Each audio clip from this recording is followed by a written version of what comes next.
The final episode for this week is also taken a bit out of turn, and again, it's needed to for illustrating some deconstruction that I ask you to do on the test. And then early in the lecture next week, I will go through aloud some of the deconstruction in each of the episodes for you, so that you'll be able to understand why I chose these episodes.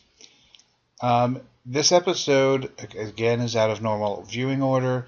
If you had been a fan watching the shows, you would have already seen Asylum of the Daleks, in which we meet the character of Oswin Oswald, played by the same actress that plays Clara, and she helps the Doctor escape the planet, but he never sees her face to face. He only hears her voice. She dies at the end of Asylum of the Daleks, and you'll get used to this idea soon. So this must be a different Clara because the other one died. Or in British English they call her Clara. This leads to some of the different comments that the Doctor makes about her being dead. Vastra and Jenny say several times she's dead. All these different people know something's not right.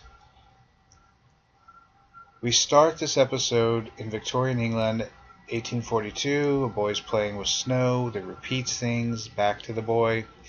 We then flash forward 50 years to 1892. The boy has now become Dr. Simeon, and he is working for the mysterious snow that he keeps in the glass bubble behind him. At an inn called the Rose and Crown, we meet a barmaid, and it turns out the barmaid is Clara. She speaks with the Doctor. He leaves her, gets in his carriage, and she follows him and is asking him Doctor Who, etc. She doesn't seem too shocked by the aliens that are around them.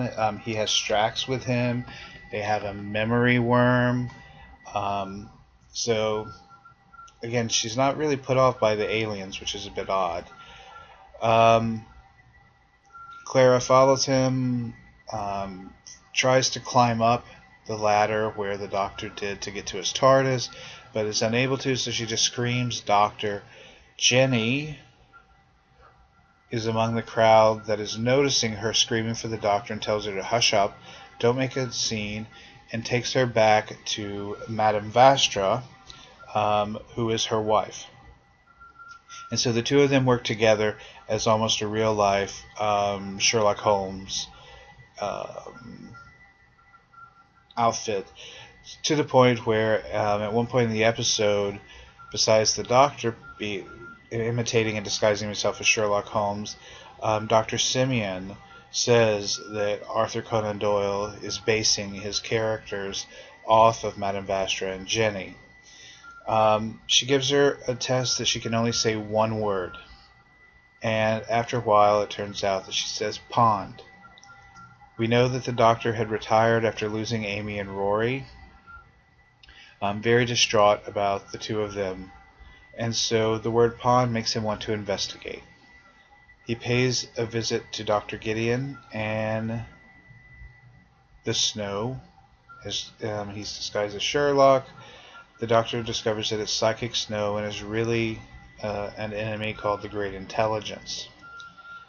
The Paternoster gang, Jenny, Vastra, Strax, help the Doctor with the snow, with the ice creature. It's a fairly simple episode to follow along those terms.